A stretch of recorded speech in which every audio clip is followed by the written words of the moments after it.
Hey everyone, thanks so much for tuning in. Really cool video for you guys today. We're going to take a look at the Snecx Buster. And this is a really interesting, I guess, run of knives from a custom knife maker, knife designer, knife enthusiast out of Malaysia called Snecx Tan. And he really gained notoriety with his first knife model that he produced. It was called the IFS 20. And it was an interlocking 20-piece knife that used no screws to to essentially keep it together, and he drew inspiration from designs of firearms. You don't have to use screws to disassemble and clean and reassemble the guns, and that's kind of where he got the inspiration. But anyways, so this is his second model, the Buster. Less complicated, but probably the same amount of forethought and attention to detail in this knife as in his first model. And this video is actually coming at a pretty good time because he just wrapped up the very last Buster model before shipping it out. Well, he actually did an auction. So whereas these were $1,800 direct, the final piece, the final one that went out via auction, the price actually jumped up to $8,200. So that's an idea of how people value his work. And I think he's really interesting to follow because of the amount of detail he puts into his posts. He talks about what he's thinking about, some of the design elements. He's incorporated some really interesting details in this knife. So I'm going to do my best to go through and cover those. Ultimately, I know I'm going to miss something. This guy has as much forethought and detail into this knife as someone has put into a graduate thesis. So I'll do the best that I can. We'll go through the specs, overall impressions. I'll show you guys some size comparisons. But just a really interesting maker, a really interesting knife. The reasons he built it are interesting. So just a fun one to show you guys, certainly. So it is a frame lock flipper. It does run on phosphor bronze washers. The blade steel is M390. Handle is titanium. And I'll show you some of the other really cool details. Let's basic specs here. So got it next to a Para 2, a Kershaw dividend. So it's a large knife. I mean, it's got a 4-inch blade. I measured the handle at about 5.3. I'm sure he's put up the specs somewhere and they're, much more accurate. In fact, he's probably having a heart attack that I'm rounding specs here. This was in my pocket today, the Liang Ma Warrior 2, and then a Chris Reeves Benz, a large carbon fiber. So, yeah, I mean, it's no slouch. 4-inch blade, 5.3-inch handle, weighs in on my scale at 6.38 ounces, and those are the basic specs for the most part. So, this knife, again, one of 18. Only 16 were sold. Last one was an auction. Took him 18 months to complete the 18 knives.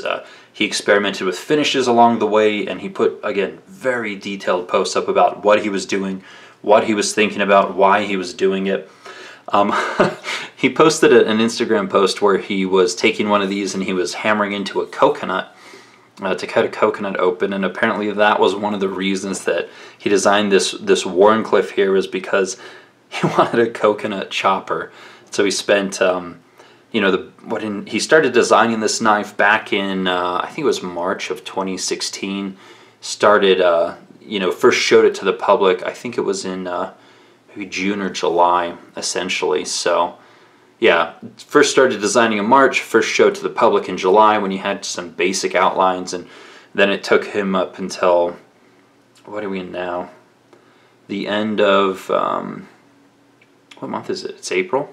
Towards the end of April to finish the full run. So, flat grind, Wharncliffe style blade. He experimented with a ton of different finishes. I think he called this one of the blade perhaps a prism finish or something, but he honestly spent weeks on different finishes of the blade to try to find the perfect, uniform finish that held up to use and so forth. These knives, even though they were initially designed or built on CNC, they actually have quite a bit of handwork in them. So, show you guys the washers, big old beefy stop pin. Here's the flipper tab, fairly low profile and recessed. the back spacer. I'll point out some interesting things as we get closer here. 3D milled pocket clip, centering, and you can see where it sits in the back spacer. So let's look at the action real quick.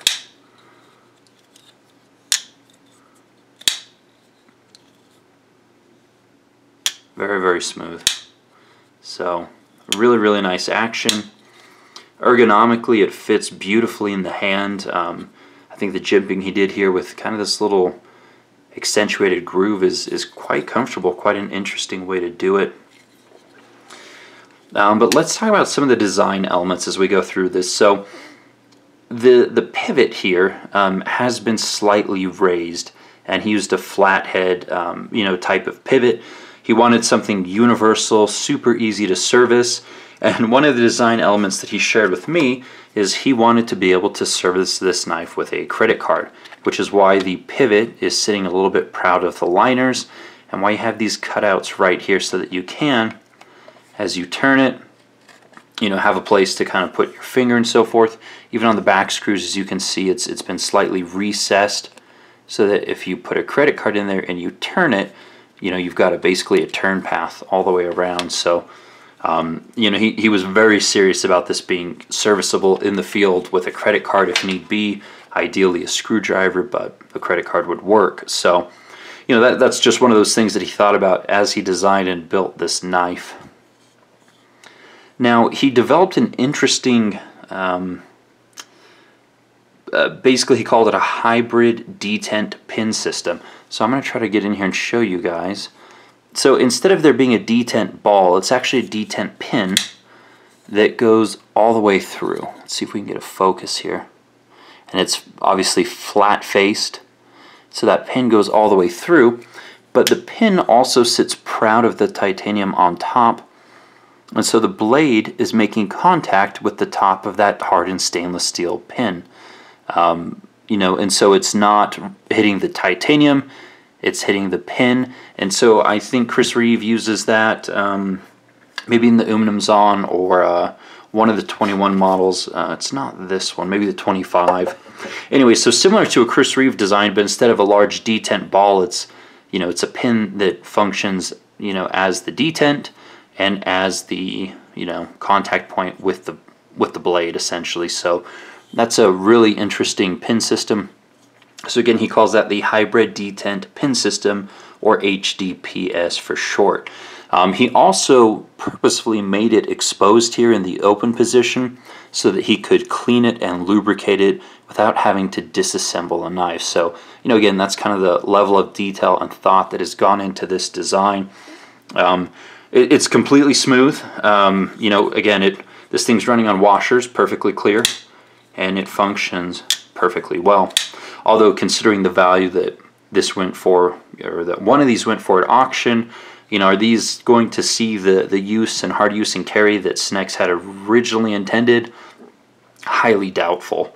So, but it's, again, people value his work, I think, because of just the degree of detail that he puts into everything, which he shares with everyone. He designs and try different finishes and all that other good stuff. So another thing that I really, really like is this back spacer here. So as you guys can see, the back spacer comes all the way up to the blade right as it sweeps up. If this back spacer wasn't there, the blade would actually be in line with the back of the frame, or perhaps sit a little bit proud. But he really wanted to maximize the blade to handle ratio, not only in terms of length but in terms of width. And so there is a cutout all the way through the back spacer, there and there, that lets the blade sit as deep into the handle as possible without being exposed on the back. So again, that's just incredible detail, incredible design, thought, a very cool feature. Integrates beautifully with the knife, with the back spacer sitting a little bit proud. There's a lanyard hole at the back here that's also slightly recessed. So again, just a lot of thought into the design here. So let's see what else I have written down.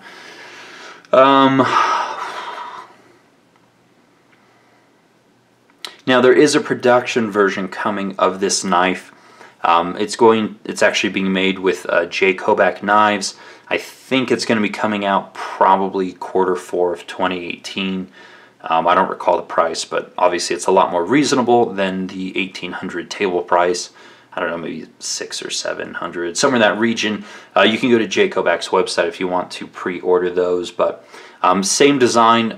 Obviously it won't be made by Snecx with, you know, this degree of detail, but the amount of handwork that ended up going into each knife was truly remarkable. And again, it's all documented if you want to go through and take a look at those on his Instagram.